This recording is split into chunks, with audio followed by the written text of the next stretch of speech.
जी हां, दिल में तालिबान का खौफ और आंखों में दिखे दर्द के आंसू। आज जब काबुल से वतन वापसी करने के वालों के चेहरे पर यही दिख रहा था। वायुसेना के C-17 ग्लोब मास्टर विमान से 107 भारतीय समेत 168 लोग काबुल से वापस लौटे। इंडियन एयरफोर्स का विमान छोटी बच्चियों और महिलाओं को लेकर हिंडन एयरबेस पर उतरा। काबुल से लौटे लोगों के चेहरे पर तालिबानी जुल्म का दर्द साफ दिखा।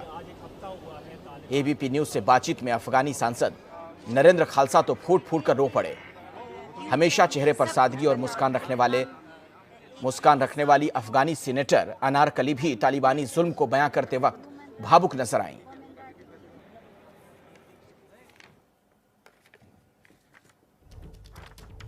और आइए सीधे मैं आपको लिए चलता हूं। मेरे साथ एक बहुत ही खास मेहमान जुड़ गए, उनसे मैं आपका परिचय करवा दूं। नरेंद्र खालसा साहब हमारे साथ हैं, अफगानी सांसद। नरेंद्र जी, मैं आप ही की जुबानी जानना चाहूंगा, अफगानिस्तान से जो आप लोगों की वापसी हुई, किस तरीके से हुई, किन हालातों में हुई, पहले उसके बारे में थोड़ा बताइए।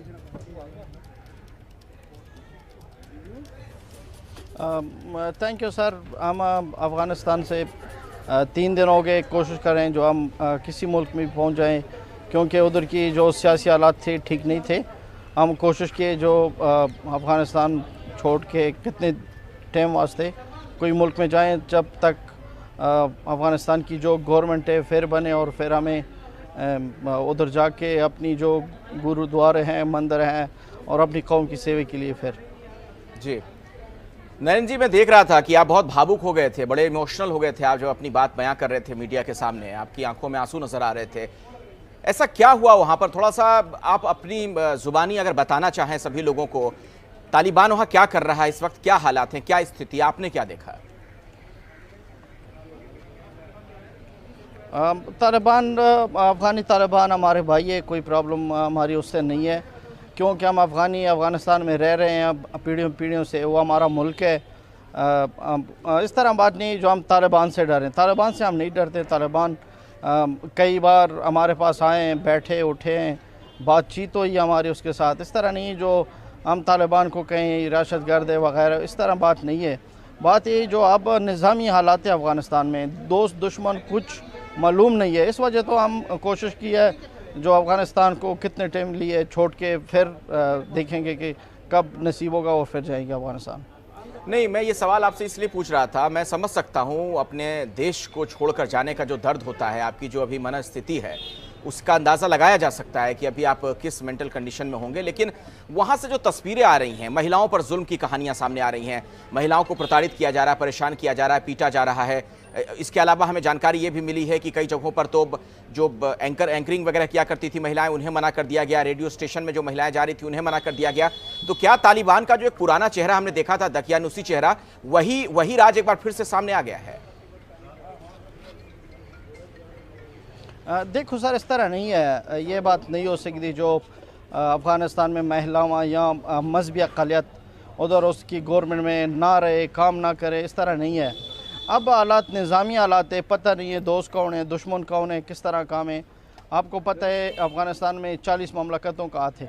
हम नहीं कर सकते कि जल्दी इस बात को सबूत पर पहुंचाएं। तालिबान नहीं छोड़ते हैं, इस्लामी मुल्क है, इस्लाम को पैदल करेंगे या कानूनी असासी को नहीं मानेंगे, इस तरह बात नहीं है। उधर भी पब्लिक है, लोग हैं, समझदार लोग रहते हैं अफ़गानिस्तान में। उधर में पार्लियामान है, सना है, हमारा कोर्ट है उधर। और तालिबान भी यही बात कर रहे हैं कि हम शमूल एक गवर्नमेंट बनाएंगे, हम शमूल सियासत करेंगे अफ़गानिस्तान के लिए, और उसमें अक़लियत है, महिलाएं हैं और लोग हैं, सबको एक ही आँख में दिखाई चाहिए। नहीं, बार बार आप एक बात कह रहे हैं कि वहाँ ये नहीं पता फिलहाल कि दोस्त कौन है, दुश्मन कौन है। तो इसका क्या मतलब निकाले, मतलब आप क्या कहना चाह रहे हैं? दोस्त कौन, दुश्मन कौन, कौन है, इस तरह के कौन लोग हैं अगर तालिबान नहीं है तो? देखो जो निज़ाम तग़यीर होता है या निज़ाम बदल होता है, उसमें आपको पता है कि किस्म किस्म के लोग उठते हैं, किस्म किस्म के लोग अपना फ़ायदा करते हैं। आवाम भी फ़ायदा उठाते हैं, गुंडे भी फ़ायदे उठाते हैं, तालिबान भी फ़ायदे उठाते हैं। इस तरह नहीं है जो तालिबान हमारे साथ कांटेक्ट नहीं किया। जब हम इधर भी आते थे हमारे साथ कांटेक्ट किया, हमें एक अता पर्ची दिया कि आपको किसी ने भी कुछ तालिबान जो कह रहे हैं ये दिखाओ, आपको कुछ नहीं कहेंगे। ये नहीं है जो हम इसलिए आए जो अफ़गानिस्तान बिल्कुल छोड़ के। अफ़गानिस्तान हमारी माँ है, हमारी वतन है, और हम जाएंगे फिर जाएंगे उधर ही, अपनी जो हमारे गुरुद्वारे हैं, मंदिर है, हमारी कौम है, उधर रहेंगे उसके साथ। नहीं तो तालिबान का क्या बदला हुआ अंदाज आपको नजर आ रहा है? आप मेंबर ऑफ पार्लियामेंट हैं, वहां के एक बड़े राजनेता हैं, आपसे मैं समझना चाहूंगा, क्योंकि बार बार आप कह रहे हैं कि तालिबानी दहशतगर्द नहीं है, तो क्यों आखिर ऐसा आपको क्यों लगा? देखो मैं ये बोल रहा हूँ आपको, अब तक मैं पहले भी किया कि निज़ामी हालात है, अब लड़ाई शुरू हुई, उधर लड़ाई है, अब तक उन्होंने कोई गवर्नमेंट की कोई कानून नहीं बना है।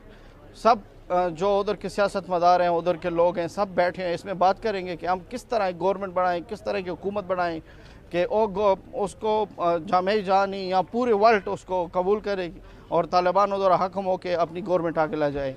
हम अब तक कुछ नहीं कह सकते कि तालिबान दहशतगर्द है या नहीं, वो दुनिया देखेंगी फिर बात करेंगी। ये मैं नहीं कह सकता हूँ कि तालिबान दहशतगर्द हो सकता है, नहीं हो सकता। नहीं, पहले तो तालिबान की दहशतगर्दी नजर आई, देखने को जो मिला, और अभी भी कुछ तस्वीरें वैसी आ तो रही हैं, ऐसी बात नहीं है। मैं पहले आपको बोला, देखो मैं पहले आपको बोला, जो अफगानिस्तान एक मुल्क की जो निज़ाम ख़त्म हो रही है, उसमें हर लोग इस्तेफादा कर रहे हैं, हर लोग उठते अपना फ़ायदा उठाते हैं, उसको बदनाम करने के लिए या उसकी निज़ाम को ख़त्म फेर करने के लिए, या जो पुरानी गवर्नमेंट होती है उसको ख़त्म करने के लिए। ये तो पॉलिटिक्स है, आप समझते हो कि इस तरह बातचीत हमेशा होती है सियासत में, इस तरह बात नहीं है। अच्छा नरेंद्र खालसा साहब, ये वहाँ की चुनी हुई एक सरकार इतनी जल्दी ऐसे अनस्टेबल कैसे हो गई, और कैसे देखते ही देखते तालिबानियों का कब्जा हो गया? आखिर वहाँ के क्या मतलब पॉलिटिकल हालात हैं, आप बेहतर बता पाएंगे? अब इस बारे में कुछ नहीं कह सकता हूँ, क्योंकि देख के फिर बताएंगे टाइम में, अभी नहीं। जी अच्छा, आपकी वहाँ पर कुछ लोगों से अभी भी बातचीत हो पा रही है? जो लोग वहाँ पर फंसे हुए हैं, आपके भी कई नाते रिश्तेदार होंगे, परिचित लोग होंगे वहाँ पर, उनसे बातचीत हो पा रही है आपकी? मैं तशक्कुरी करता हूँ भारत सरकार से, जो हमेशा हिंदू सिखों के लिए इनका सीना खुला है, और इनकी एम्बेसी जो उधर थी खुला था, और हमेशा हमारे साथ उन्होंने मदद की है। अब भी मैं धन्यवाद करता हूँ मोदी साहब से, जो हमेशा हमारे साथ खड़ा है और हमेशा अपने बच्चों जैसा में इंडिया बुलाता है, और इधर हम रहते हैं। मैं दरख्वास्त करता हूँ मोदी साहब से, जो जितने बच्चे सिख हिंदू उधर बच्चे हैं, उनको भारत ले आना पड़ेगा, और ले आओ, फिर जो निज़ाम बन गया तो फिर देखेंगे कि हम क्या कर सकते हैं। धन्यवाद जी। अच्छा एक आखिरी सवाल है नरेंद्र खालसा जी, आपको क्या लगता है कि एक आखिरी सवाल सर, एक आखिरी सवाल, जितने लोग भी वहां पर हैं, सिख हो हिंदू हैं, क्या उन्हें जल्द से जल्द वापस यहाँ पर ले आना चाहिए, या वहां पर अभी फिलहाल लगता है आपको महफूज है, सुरक्षित है? यही बात है, बस खत्म, सब यही है। चलो अखिलेश जी रविकांत मेरे साथ जुड़ गए। जी रविकांत बोलिए, बताइए, आप बात कर सकते हैं वहां मौजूद लोगों से। कुछ प्रश्न आप कर रहे थे नरेंद्र जी से, आप अपना प्रश्न, आखिरी प्रश्न पूछ सकते हैं। जी मेरा आखिरी सवाल ये था नरेंद्र खालसा साहब से, रविकांत अगर आप उनसे पूछ लें। जी मैं ये पूछ रहा था, आखिरी सवाल मेरा ये था नरेंद्र जी आखिरी क्वेश्चन जी बताइए। एकमात्र सवाल ये है, उनसे ये पूछिए कि जो हिंदू या फिर वहां पर सिख अभी फंसे हुए हैं, क्या जल्द से जल्द उन्हें हिंदुस्तान लाया जाना चाहिए? उन्हें क्या लगता है वहां सुरक्षित है, या जल्द से जल्द लाए भारत सरकार? अफगानिस्तान हिंदू और सिख वहाँ फंसे हैं, उनको जल्द से जल्द हिंदुस्तान वापस लाया जाना चाहिए। ज़रूरी है, मैं पूरी सरकार से मदद मांगता हूँ, जो सिख हिंदू उधर रह रहे हो फिर आए इंडिया। क्या अपील कर रहे हैं आप लोग? हम तो यही कह रहे हैं कि हालात वहाँ के ख़राब है, तो जितने भी हिंदू हैं सिख हैं उनको इंडिया लाया जाए। जब सब ठीक हो जाएगा तो ये वापस जाने के लिए बिल्कुल तैयार है। आप सारे लोग आज ही आए हैं? हम तो दिल्ली के ही हैं, ये सब आज ही आए हैं। तो आप लोग आज आप आए हैं? नहीं, हम ये दिल्ली के। कौन कौन है जो वहाँ से आए? आप लोग आए हैं वहाँ से? नहीं, अभी तो ना, 1992 में आए हैं। हाँ जी, ठीक है। तो यहाँ पर बहुत सारे लोग हैं जो विभिन्न कारणों से बात नहीं करना चाहते हैं, क्योंकि दरअसल अखिलेश हम आपको बता दें कि वहाँ पर बहुत सारे हिंदू और सिख फंसे हुए हैं, उनकी जान को खतरा है। तो किसी भी तरीके से अगर यहाँ से तालिबान के विरोध में कोई बात कही जाती है तो इन्हें डर है कि वहाँ पर जो हिंदू और सिख हैं उनके साथ अत्याचार होगा। तो एक बड़ी मुश्किल है, बहुत ही नाजुक स्थिति में इन लोग हैं कि तालिबान के खिलाफ कोई बयान देना वहाँ पर फंसे हुए सैकड़ों हिंदू और सिखों के ऊपर जान पर बना सकती है। इसलिए जो इस समय इन लोगों के हालात हैं, तालिबान से आने के बाद भी खुल करके कोई बात कहने की स्थिति में नहीं है। अखिलेश, बिल्कुल सही आप कह रहे हैं रविकांत, उनकी जो मन स्थिति है, जो कुछ उन पर बीत रहा होगा, उसका अंदाजा लगाया जा सकता है। तालिबानियों का दरअसल खौफ ही ऐसा है कि लोग डर की वजह से भी कई बार बहुत सारी बातें नहीं कहते हैं। बहुत बहुत शुक्रिया रविकांत बातचीत में हमारे साथ जुड़ने के लिए, और आपके साथ जो लोग तो वहां पर मौजूद थे उनका भी धन्यवाद।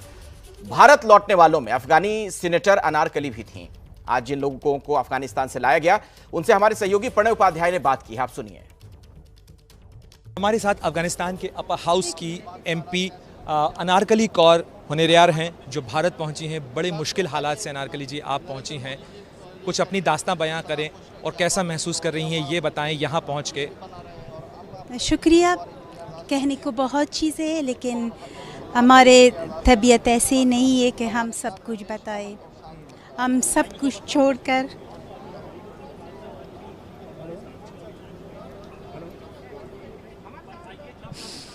ये महसूस किया जा सकता है अनारकली जी, अपना वतन, अपना मुल्क, अपने लोगों को, उस ज़मीन को छोड़ना, इसका दर्द, और किन हालात में आप निकली हैं। बिल्कुल, हालात हमारे लिए बहुत, सिचुएशन ऐसी हुआ कि हम मजबूर हो गए अपने देश को छोड़कर। फिर भी मैं government of India, Modi ji को और इंडियन एयर फोर्स जो उसके प्लेन से हम यहाँ तक पहुँचे, मिस्टर पुनीत सिंह चंदोक और सब वो इंडियन जो हमारे मदद की और हम सेव अफ़गानिस्तान से निकल कर यहाँ पे आए। हमारे रिक्वेस्ट इंडियन गवर्नमेंट से ये है कि वो संघ जो अभी अफ़गानिस्तान में उन्हीं की सिचुएशन ठीक नहीं है, जल्दी से जल्दी उन्हों को भी इंडिया निकाले, हमारी ये रिक्वेस्ट है। और फ्यूचर में हम बहुत कहने के लिए, बहुत हमारे पास बहुत चीज़ें हैं और मैं सब मीडिया को बताऊंगी, लेकिन अभी मेरे आपकी माँ भी आपके साथ आई हैं, उनकी तबीयत कैसी है? वो भी बीमार थी, अभी सेफ पहुंच गई। मेरी माँ, मेरी बहन, मेरी भाई और मेरे पिता हमारे साथ है। हम सब अपने घर, अपने सब कुछ छोड़कर सिर्फ एक ही कपड़ों में दिल्ली आ गए। लेकिन फिर भी मैं आप सब इंडियन को, आई लव इंडिया, मैं इंडिया लोगों से बहुत प्यार करती हूँ, लेकिन अपने देश को छोड़कर आसान बात नहीं है। अनारकली जी, तालिबान कह रहा है कि वो एक इंक्लूसिव गवर्नमेंट बनाने चाहते हैं, वो सबको साथ लेना चाहते हैं, वो कह रहे हैं कि वहाँ से लोगों को भागने की ज़रूरत नहीं है। फिर क्या वजह हुई, ये क्या डर है? क्या आपको उनकी बात पर भरोसा नहीं? कोई गारंटी नहीं है। दूसरा ये कि अफ़गानिस्तान में अभी तो कोई गवर्नमेंट नहीं है, इसीलिए बहुत सिचुएशन ठीक नहीं है। सिचुएशन सब लोगों के लिए, ह्यूमन राइट एक्टिविटीज़ के लिए, वो जो पॉलिटिकल में थे, वो जो गवर्नमेंट में काम करते थे, सब के लिए मेरी नज़र से सिचुएशन ठीक नहीं, और कोई आने वाले के लिए या फ्यूचर के लिए भी कोई गारंटी नहीं है। फिर इसीलिए लोग सब, आपके लिए बहुत मुश्किल था वहाँ से आने का या निकलने का, या फैसला लेना, ये भी बिना वीज़ा के? मैं ज़रूर ये भी लिख दूँगी कि हम कैसे निकल गए वहाँ से और कितने दिन हम कहाँ थे, कैसे सिचुएशन में थे, ये सब लिखूंगी। लेकिन अभी ये बताऊंगी कि हम बिल्कुल ऐसे निकल गए कि मैं सोच भी नहीं थी। मैंने सब फिल्मों में देखा था, हॉलीवुड और बॉलीवुड फिल्मों में देखा था, लेकिन जो मैं अभी सच्ची ज़िंदगी में देखी, मैं, ऐसा लगता है कि कभी कभी भरोसा ही नहीं होता कि यहाँ आ गए। कभी कभी बिल्कुल। हम नेक्स्ट तालिबान ने हम नेक्स्ट वीक इसी टाइम हमारे ऑफिस में थे, 2 घंटे बाद सब कुछ चेंज हुआ। काबुल से लौटने वाले 168 लोगों में से कई परिवार थे जिनके छोटे छोटे बच्चे थे। तालिबान के चंगुल से बचकर लौटने की खुशी उनके चेहरे पर साफ देखी जा सकती थी। आप सुनिए उनका आखिर क्या कहना है। ये 4 महीने के बच्चे को आप लेके आई हैं, इस हालात के अंदर कैसे निकली घर से? बहुत बड़ी मुश्किल से, बहुत मुश्किल से निकली है। और ये आपकी बेटी है? हाँ जी, मेरी क्या नाम बेटी है तजमीद कौर। तजमीद। और क्या सामान उठाने का भी वक्त नहीं? नहीं, कुछ भी नहीं है, एक जोड़े कपड़े उठाने का भी वक्त नहीं मिला। आप लोग बहुत समय गुरुद्वारे में रहे? जी हाँ, बहुत समय गुरुद्वारे में रहे। हालात जी बहुत ख़राब है, बड़ी मुश्किल आती है उधर। आप लोगों को रास्ते में ऐसा लग रहा था कई बार कि पता नहीं अंदर जा पाएंगे, एयरपोर्ट में नहीं जा पाएंगे, तालिबान ने भी रोक लिया था, अलग कर लिया था, क्या हुआ था उस समय? बस वाहिगुरु का आसरा था, उम्मीद थी कि शायद जा पाएंगे। ऐसा लगता है कि ये बच्चे जो हैं अब एक सेफ जगह पर हैं, एक सेफ मुल्क में हैं। हाँ, और लगता है कि इसे जगह के हैं। अभी भी क्या बहुत सारे लोग वहाँ फंसे हुए हैं? हाँ जी, बहुत सारी संगत फंसी हुई है, बहुत मुश्किलात में है, बड़ी मुश्किल में है, निक्के निक्के बच्चे। हाँ जी, क्या दुआ करेंगी वहाँ के लोगों के लिए? हाँ, दिल से दुआ करूँगी कि सेफ पहुँचे यार जगह पे। शुक्रिया। हमारे ये थी रंजीत कौर जो अपने 4 महीने के बच्चे को लेकर यहाँ पर आई हैं और इस तरीके से अपने छोटे बच्चों को एक जोड़ी कपड़े में जिस तरीके से जाने को मिला उस तरीके से ये लोग यहाँ से भागकर निकले हैं, किसी तरीके से एक सेफ़ जगह पर पहुँच पाएँ, एक सुरक्षित जगह पर पहुँच पाएँ। यही कोशिश थी, यही कवायद थी जिसके लिए ये तमाम लोग वहाँ से आए हैं। ये अफ़गान सिख हैं जो यहाँ पर पहुँचे हैं। अब सोचिए जरा, छोटे छोटे बच्चे अभी भी वहां पर फंसे हुए हैं और सबसे बड़ी चिंता यही है कि जल्द से जल्द उन लोगों को कैसे वहां से निकाला जाए। काबुल में हालात बद से बदतर हैं और यही वजह है कि अफगानिस्तान से लौट रहे भारतीय अपने वतन वापस आने पर यह कह रहे हैं कि उन्हें दूसरी जिंदगी मिल गई है। भारतीय नागरिकों के लिए राहत की बात यह है कि वो काबुल से सही सलामत वापस आ रहे हैं। भारत लौटे कुछ लोगों से हमारे संवाददाता प्रफुल्ल श्रीवास्तव ने भी बातचीत की है, आप सुनिए। काबुल में तो वही थे, पूरे बुरी हाल हो रखी है, एयरपोर्ट पूरा ख़त्म कर दिया उन्होंने।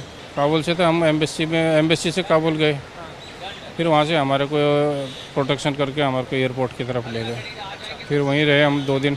दूसरी ज़िंदगी मिली है हमको, कहने का मतलब है। लेकिन हमारे को कुछ नहीं किया उन्होंने, हमारे को तो एक साइड कर दिया, हमारे को सबको बोला आप।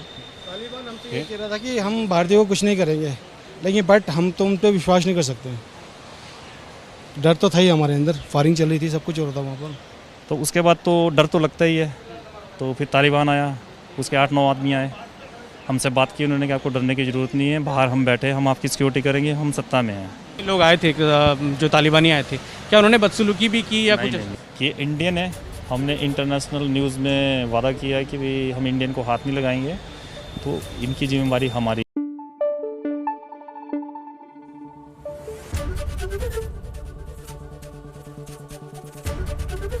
एबीपी न्यूज़ आपको रखे आगे।